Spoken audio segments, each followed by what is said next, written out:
What is Bill C-19? Why is everyone worried about it? How will it affect the draws? Let's find out. Hello and welcome to Canadian Dream. This channel is all about Canadian immigration related news and updates. In today's video, we'll talk about Bill C-19. This is the third video of knowledge series and I'll be addressing Bill C-19 and the fears surrounding it. If you have any more question or confusion that are general in nature, let me know. I'll try to address them. We have been hearing about Bill C-19 for quite some time now. There are a lot of rumors surrounding it. Let me share some questions I received from you guys. What is Bill C-19? Will regular draws continue or stop with the amendments of Bill C-19? I'm at 481. Looks so far away. I hope it comes before Bill C-19. I'm a registered nurse with a certain knock. Will I be nominated after Bill C-19? IRCC announced that they will implement Bill C-19 by post-spring. So till May, these regular draws will continue? When can we expect Bill C-19 to come into action? When Bill C-19 is implemented, will the scores be that high again for FSW draws? If I summarize, dreamers have these questions in general. What is Bill C-19?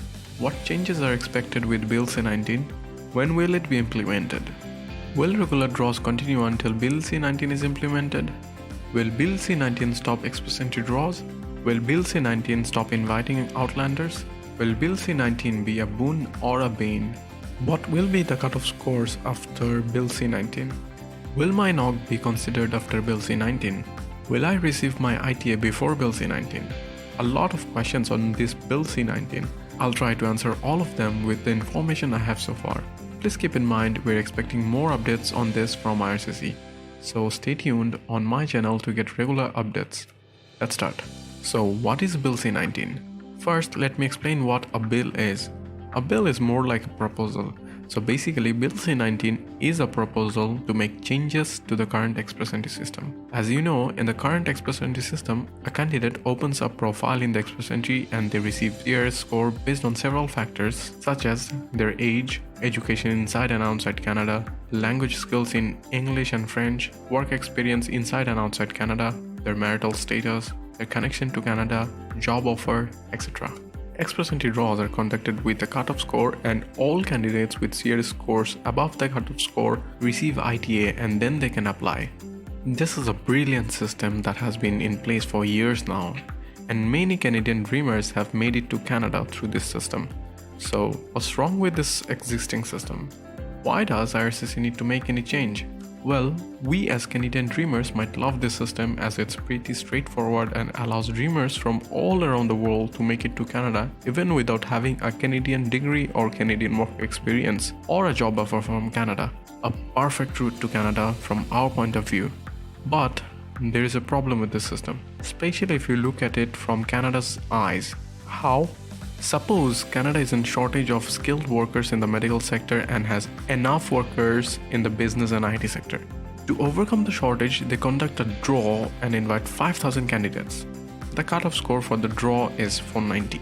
Now with the existing system, these 5,000 candidates are the ones with scores of 490 and above. Are they necessarily from medical background? Maybe yes, maybe no. Imagine there is not a single candidate from medical background among these 5,000 candidates because all the medical candidates are in the 460 to 470 range. And this draw has invited candidates from business and IT backgrounds because they have higher scores. Does this serve the purpose of the draw? No. If they want those medical candidates in the 460 to 470 range, they will have to continue conducting draws until the cutoff score reaches 460s, which can take a couple of months. Also in the meantime, they will be inviting candidates who won't help with the shortage Canada is facing. To tackle problems like this, IRCC has proposed Bill C-19. Bill C-19 will give IRCC more control over the system. They will be able to conduct more specified draws. In a case like the one I mentioned, they can conduct a draw with 5,000 ITAs and a cutoff score of 460. But not everyone with CRS 460 and above will receive ITA. They can specify the knocks. Only knocks relating to the medical sector will receive ITA. This is just an example to help you understand the purpose of Bill C-19. I hope I have made it clear to you. Let's move to the next question. What will be the changes? I think you have already got an idea of how express entry will change after Bill C-19 is implemented. IRCC will have more control over who is receiving ITA. Let me read it out from the official communication so you can be sure that you're getting the authentic information. In order to increase flexibility in the immigration system and better address labor market needs, the Government of Canada recently introduced and Parliament passed legislative amendments to the Immigration and Refugee Protection Act via Bill C-19 Budget Implementation Act. The legislative amendments increase flexibility in the express entry system and grant the minister with the authority to establish categories of candidates with particular attributes and invite the top ranked among them to apply for permanent residence. The department is assessing how to best use the new tool to help meet Canada's labor market needs, including considering selection based on attributes such as French language skills, specific education credentials, occupation-specific work experience, working in Canada, and other ties to Canada. So basically, Bill C-19 will help meet Canada's labor market by creating categories. It is expected that the categories may be created in Canada's official languages, NOCs, education, in Canada experience, other ties to Canada. For example, they may conduct a draw using ITS to only French speakers or to candidates with experience in a particular NOC. I hope the anticipated changes are clear to you. Let's move to the next question. When will it be implemented?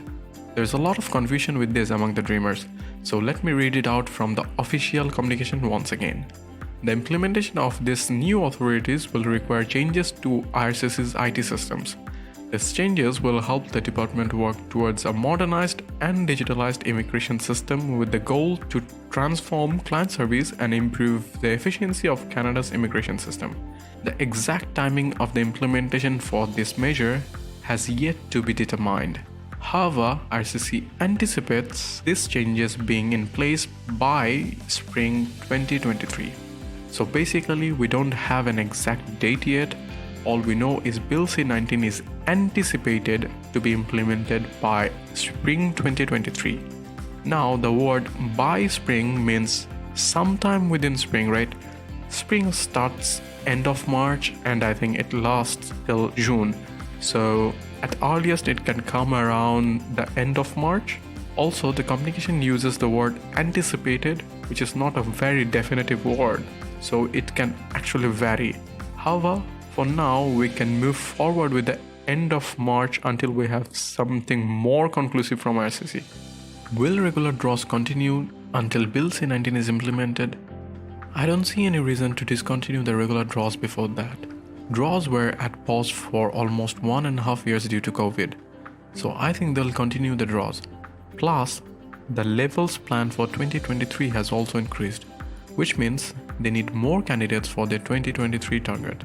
To learn more about the new immigration plan, watch my video on the topic. But IRCC, being IRCC, can always come up with surprises. Let's just pray and hope they continue with a decent draw size. Will Bill C-19 stop express entry draws? No, the purpose of Bill C-19 is to give more flexibility to IRCC. It's here to help them out with the process of permanent residency, not to end it.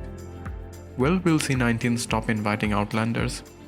Regarding this, the communication states, in addition, it is important that Canada continues to offer some pathways to attract those with diverse skills, backgrounds, and talent among those globally who may wish to immigrate to Canada without previous Canadian work or study experience. So no, FSW draws won't stop. Canada will have room for people from all around the world to migrate to Canada with their foreign work experience. In other words, both FSW and the targeted draws will continue. Will Bill C-19 be a boon or a bane? From what we have to date, I'm assuming it will be beneficial to a lot of candidates, especially ones with lower CRS scores who otherwise couldn't make it, or maybe their turn would come very late. It looks like it will be a boon for CC candidates who can speak French. It might also give an advantage to international students who completed a degree inside Canada. These candidates may receive ITA even with a lower CRS score. From FSW candidates, it looks like candidates with high demand knocks may also benefit from the new bill. Imagine Canada needs a lot of nurses, so they may invite nurses even if they have a low CR score. And it seems like it will make the waiting period longer for FSW candidates whose knocks are not in demand even if they have high CR scores. What will be the cutoff score after Bill C-19? Well, this is very hard to say. As I see it, there will be two draws, one targeted and one open. The cutoff score in the targeted draw may be lower compared to the open one. Why do I say that? This is because when there will be a need for a certain knock, IRCC will target that knock and drop the cutoff score by a large margin so that the maximum number of candidates with that specific knock are invited. On the other hand, the cutoff score of the open draw is likely to be higher as there should be more candidates in the non-targeted knocks. So Bill C-19 will be a boon and a bane.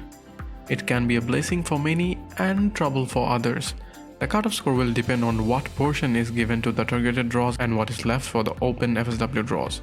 If the targeted draws take up a major chunk of the draw size, then the cutoff score of the open draws will be high as fewer candidates will be invited.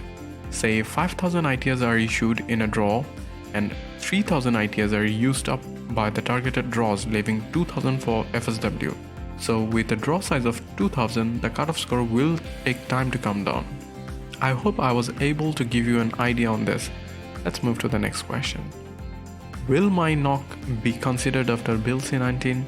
Again, it's hard to say. We really can't tell now. At best, we can look at the most demanded occupations in Canada. If you guys want, then I can make a video on this. Will I receive my ITA before Bill C-19? I think you can watch my timeline prediction video to get an idea of this. If your series is covered before the end of March, then yes, you do have a chance to avoid the Bill C-19. But remember, my timeline prediction videos are just mathematical calculations based on some assumptions. Any change to the assumptions made will impact the actual draw. Plus, the express entry pool is very dynamic, very unpredictable. So if you haven't watched it, I'll post a link in the description box, or maybe I'll add an end screen so you can watch it when this video finishes. I've already shared a new timeline prediction video with fairly optimistic assumptions. I think I need to make another one with the pessimistic scenario. Should I? If you want to read the official communications that I read from, then check out the description box, links will be there. So what are your thoughts on Bill C-19? I hope I was able to give you some idea about the scary Bill C-19. I hope this video was helpful. To get regular updates on express entry, do subscribe and click on the bell icon. You can also follow me on Facebook and Instagram. I'm also available in TikTok right now. I try to share regular updates there as well. That's all for today. Thank you for watching.